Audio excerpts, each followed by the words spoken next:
Anche quest'anno Jesolo ospiterà la finale di Miss Italia Veneto. Le selezioni inizieranno proprio in questi giorni e si concluderanno in agosto, pochi giorni prima della grande finalissima che si terrà il 16 agosto nell'arena di Piazza Aurora. Moltissime le ragazze venete tra i 17 e i 26 anni che nei prossimi mesi arriveranno a Jesolo per partecipare alle eliminatorie tra sorrisi e costumi da bagno.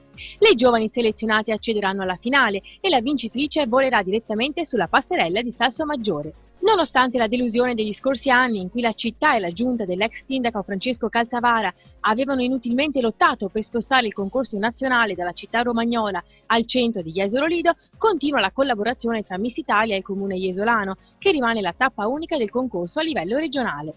L'assessore al turismo Daniela Donadello e l'agente del concorso per il nord-est Dario Di Viacchi hanno già siglato l'accordo e per il 12° anno consecutivo le bellezze venete si sfideranno in Piazza Aurora. La prima finalissima regionale tenutasi a Jesolo nel lontano 2002 portò fortuna alla regione, infatti a Salsomaggiore fu incoronata Miss Italia la veneta Eleonora Pedron. Da quell'anno Jesolo Lido si è sempre riconfermata tappa prescelta per le selezioni e l'incoronazione della più bella ragazza veneta.